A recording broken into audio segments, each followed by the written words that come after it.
Sean Combs allegedly forced McCrary's friend to perform on him, or else he would have them both killed. That's a threat that he allegedly made. This lawyer has to make specific showings to the federal judge to be allowed off the case. The truth behind Diddy's lawyer, Anthony Rico, stepping down has finally been revealed by insiders from his legal team. Allegedly, Diddy is facing even more serious trouble, with new witness tampering charges looming. This could be the most damaging blow yet for Puffy. He's doing fine. It's a difficult circumstance. He's making the best of the situation. A situation one of Diddy's attorneys won't be part of moving forward. Anthony Rico announcing in court docs, under no circumstances can he continue defending the embattled rapper.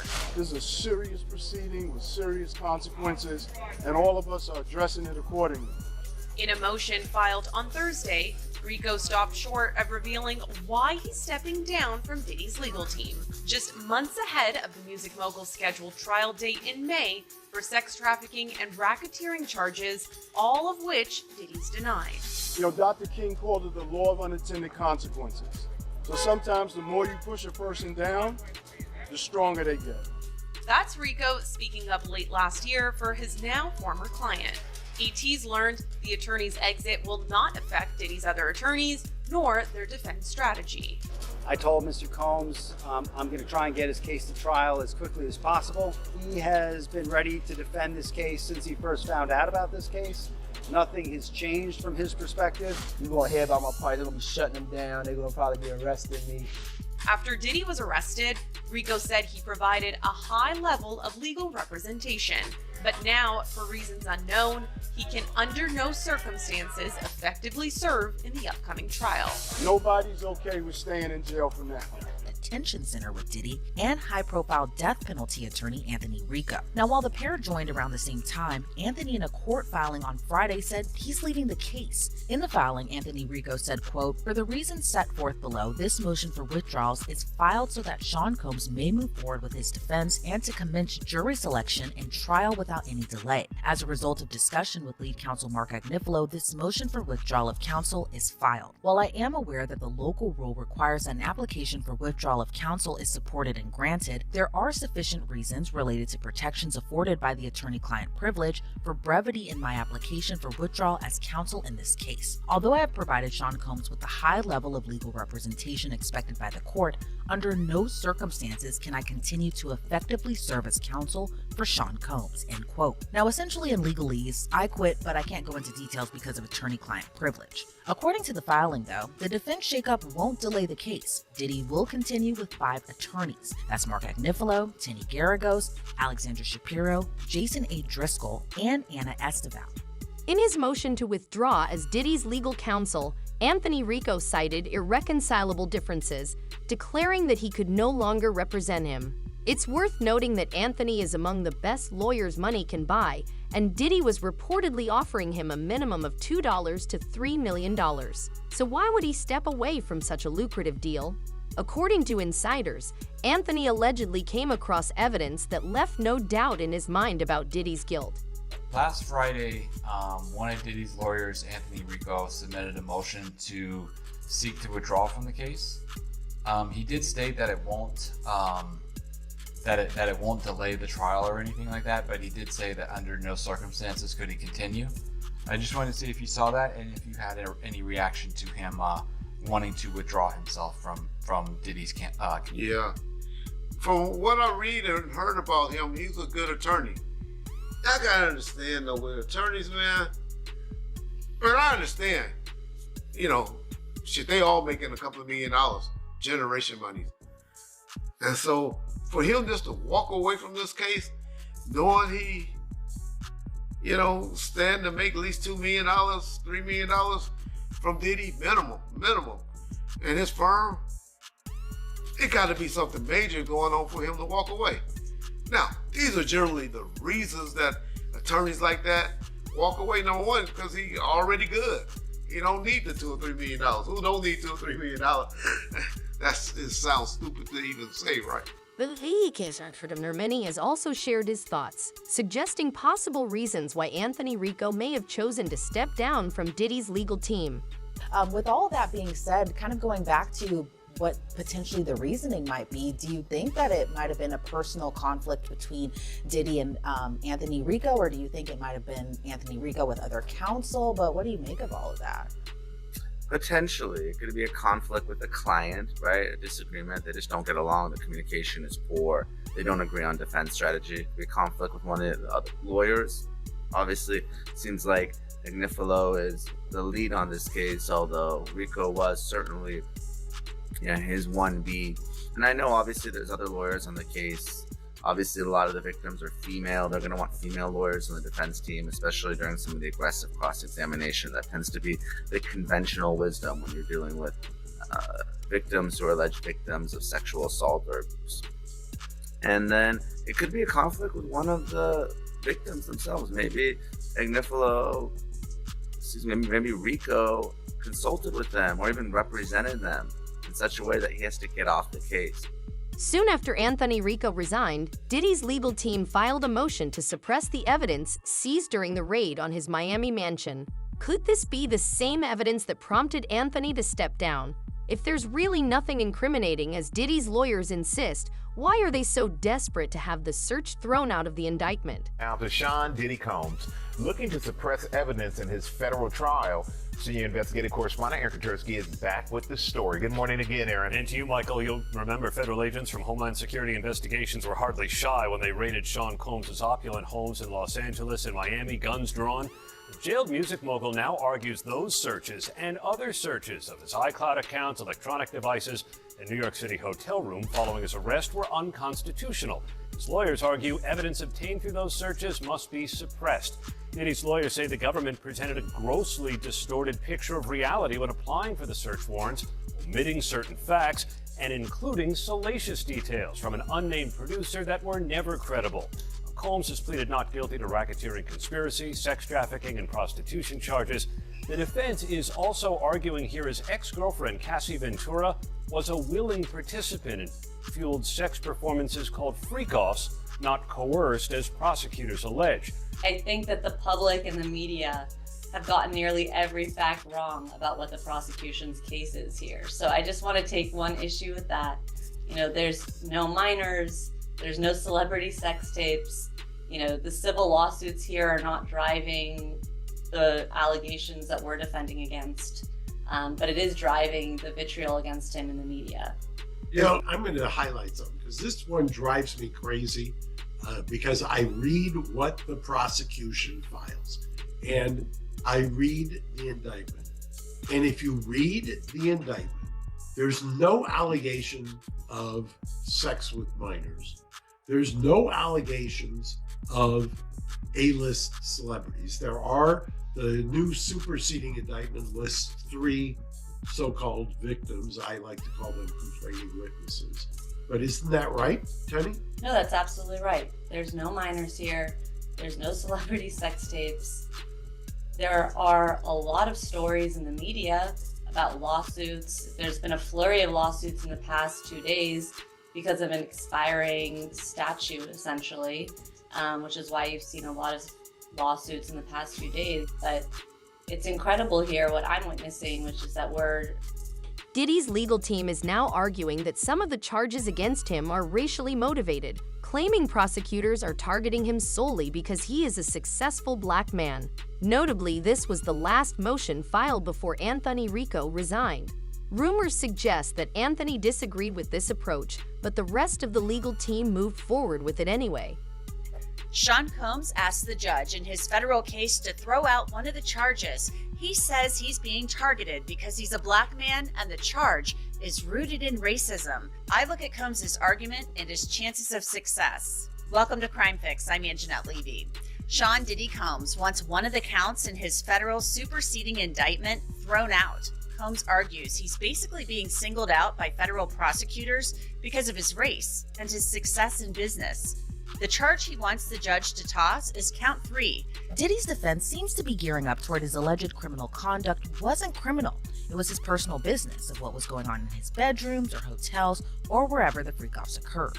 So they're saying that count 3 wasn't transportation to engage in prostitution, but was just him using escorts, male escorts at that, to bring in as a third with his girlfriends. Whereas the government's theory of the case is Diddy used force, fraud, and coercion to make his alleged victims have sex against their will in his freak-offs that he recorded for his own pleasure. Now, Diddy pleaded not guilty to all his charges, hence why the case is going to trial.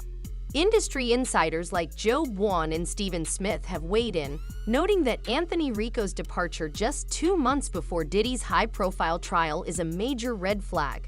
Given that a win could have boosted Anthony's career, his decision to step away suggests he saw no viable path to victory. Plus, if the disagreements were that serious, why didn't Diddy fire him? Instead, it was Anthony who made the choice to leave. It's very, very important that we do that. An attorney walking away, sometimes it's because they don't get the lead chair or one of the lead chairs. Sometimes it's because a client is lying. Sometimes it's because they believe wholeheartedly that the client is going to be guilty and they don't want to be associated with that guilt because that's a loss on their record. It could be a variety of things, but the fact that we are speculating about that when the trial date hasn't even started yet concerns me, because I'm one of those people, ladies and gentlemen, who firmly believes it's virtually impossible to find a jury that's not contaminated by some kind of information that's been put out to the public before a trial begins. I'm not one of those that believes that. May 5th is May 5th. I mean, come on now. That's more than 2 months away. Jury ain't been selected yet. You trying to tell me nobody that's on the jury will have heard that a lawyer backed out of the case? I don't know about y'all, but I find that that's not a good thing for Sean Diddy Combs.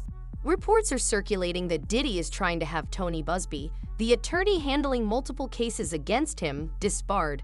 Instead of directly addressing the allegations, Diddy seems to be going after the lawyer leading the charge. Rumors even surfaced that Busby had already been disbarred, but he swiftly debunked them, making it clear that he knows exactly who is behind the misinformation.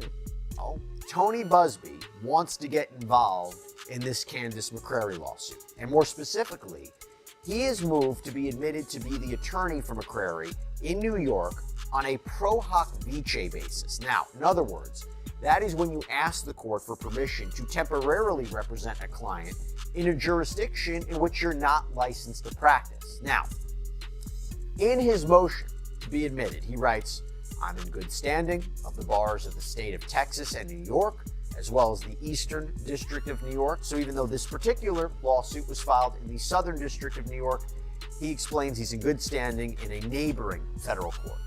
And in fact, in the filings, there is what appears to be an official certificate of good standing of Tony Busby from the Eastern District. There is also apparently a statement of his good standing and license to practice law in Texas. However, as explained in Tony Busby's affidavit in support of his motion to appear pro hoc vice and his actual motion, Diddy is doing everything possible to avoid this trial. On a recent episode of Piers Morgan Uncensored, a guest suggested that Anthony Rico resigned due to conflicts over Diddy's legal tactics. So far, Diddy has sued multiple victims who filed cases against him and even launched a $100 million lawsuit against NBC News for airing a documentary featuring their interviews. It's clear he's focused on silencing his accusers, and sources say Anthony wanted no part of that strategy. We do not convict people in America based on them being bad actors. We convict them based on bad acts. That was Cassie's involvement in that hotel hallway, a bad act? Absolutely. But as Matt says, the statute ran on that.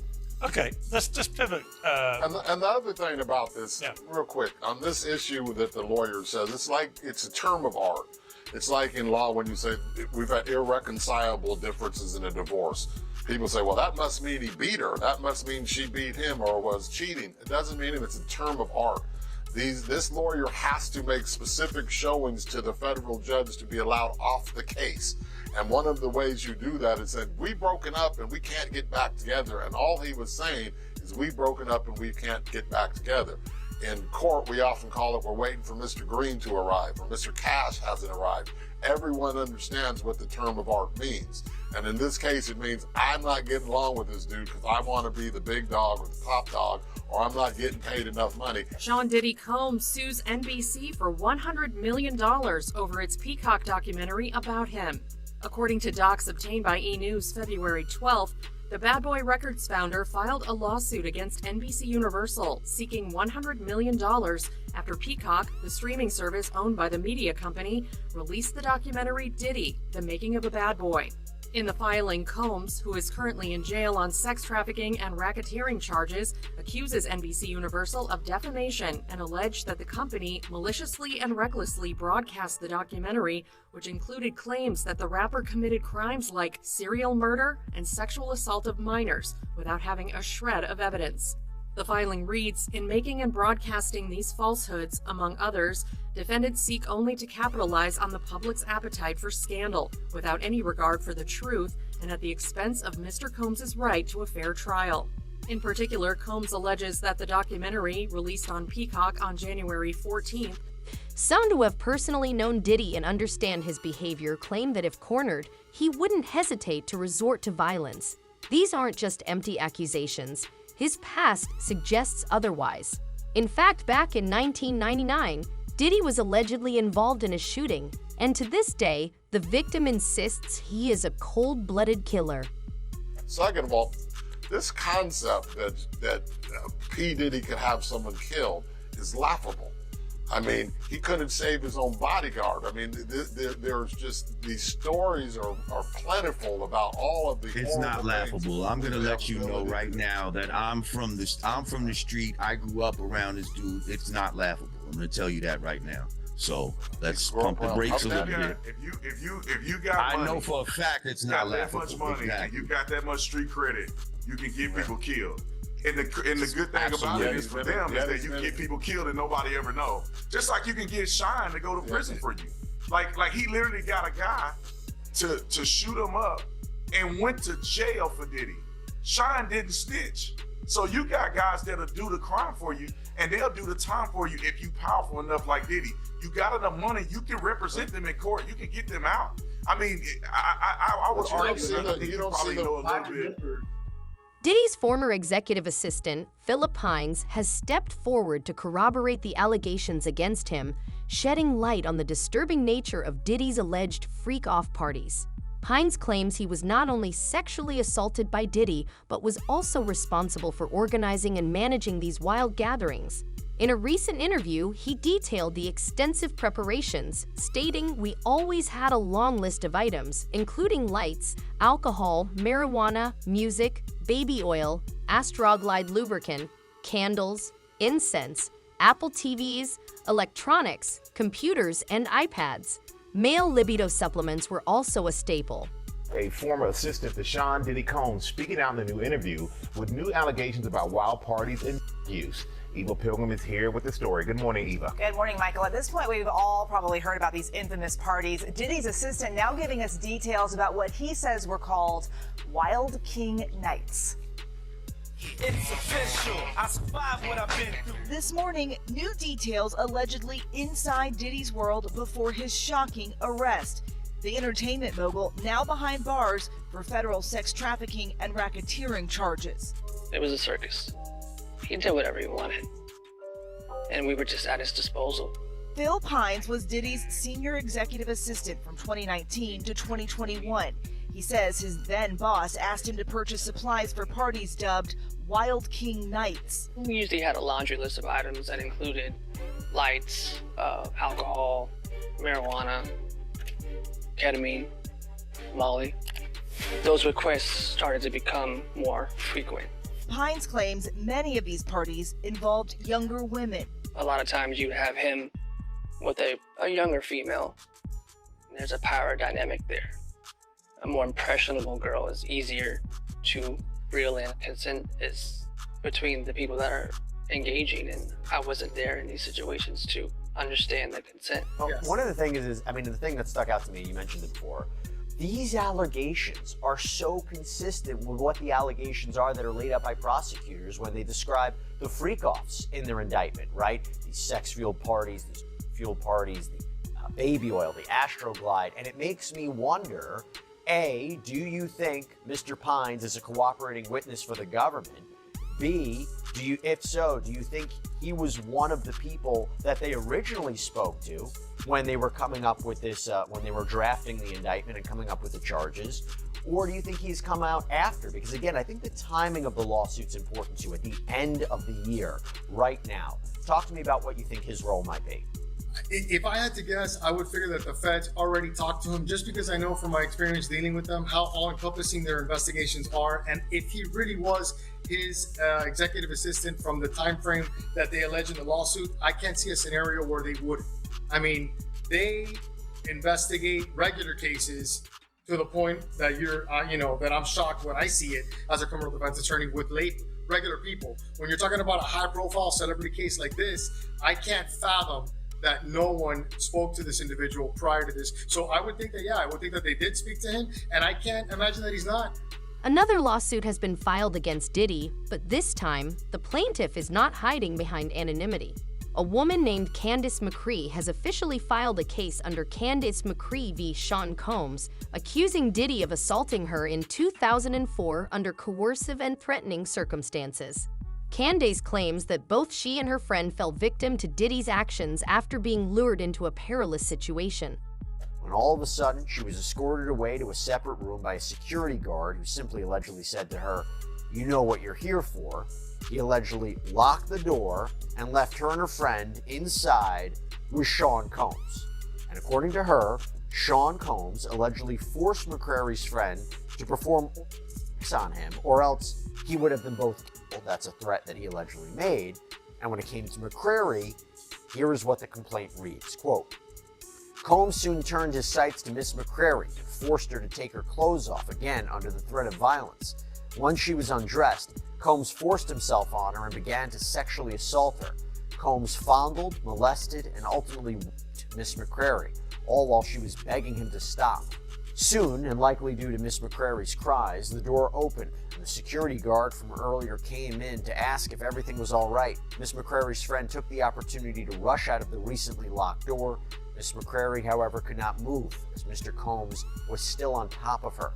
Combs got off Miss McCrary to talk to the security guard. He left the room, but told Miss McCrary to stay, otherwise she would be killed. After about half an hour of sitting in the dark room by herself, another security guard came and told her that she could leave. Miss McCrary gathered her things and left immediately and called a taxi back to her dormitory in downtown. Diddy's only defense at this point is claiming that all encounters were consensual. Unlike most cases where the accused can deny any wrongdoing, Diddy's situation is different because he recorded the evidence himself. The very footage being used against him was created by him, leaving him with no choice but to prove that everything happened with full consent. A huge blow to Diddy's defense team just 3 months before his high-profile trial is expected to start. On Friday, a surprising announcement came down. One of his defense attorneys suddenly quits the case. I'm Elizabeth Milner with Law and Crime. Now, this particular defense attorney's reason for quitting wasn't really a reason at all, making his departure a lot more puzzling. Shortly after Diddy's arrest, his defense team grew when he stacked on 2 more defense attorneys to join Mark Agnifilo and Tinny Garagos at the defense table. Now, the 2 that joined at the time were high-profile attorney Alexandra Shapiro, whose client Sam Bankman-Fried actually shared a unit at the detention center with Diddy, and high-profile death penalty attorney Anthony Rico. Now, while the pair joined around the same time, Anthony, in a court filing on Friday, said he's leaving the case. In the filing, Anthony Rico said, quote, "For the reasons set forth below, this motion for withdrawals is filed so that Sean Combs may move forward with his defense and to commence jury selection and trial without any delay. As a result of discussion with lead counsel Mark Agnifilo, this motion for withdrawal of counsel is filed. While I am aware that the local rule requires an application for withdrawal of counsel is supported and granted, there are sufficient reasons related to protections afforded by the attorney-client privilege for brevity in my application for withdrawal as counsel in this case. Although I have provided Sean Combs with the high level of legal representation expected by the court, under no circumstances can I continue to effectively serve as counsel for Sean Combs, end quote. Now, essentially in legalese, I quit, but I can't go into details because of attorney-client. Even while behind bars, Diddy's alleged criminal activities haven't stopped. Prosecutors have presented evidence in court showing that he attempted to contact and intimidate witnesses into recanting their statements, with some even facing direct threats. Call logs from the MDC were submitted as evidence, ultimately influencing the judge's decision to deny his bail. The latest on Sean Diddy Combs, prosecutors are accusing Combs of trying to contact prospective witnesses and obstruct the case against him. Our senior investigative correspondent, Aaron Katursky, is here with more on that. Good morning to you, Aaron. Good morning, Robin. Sean Combs going to be asking a judge this week to release him on bail, but prosecutors now say the argument for detention has only gotten stronger. This morning, federal prosecutors are accusing Sean Diddy Combs of escalating his attempts to influence the jury pool and subvert his criminal case. Almost immediately after arriving at the federal jail in Brooklyn, prosecutors say Combs started using telephone accounts of at least 8 other inmates to call people not on his approved contact list. Prosecutors allege Combs frequently instructs family members and his attorneys to add other individuals via three-way call, which is not allowed.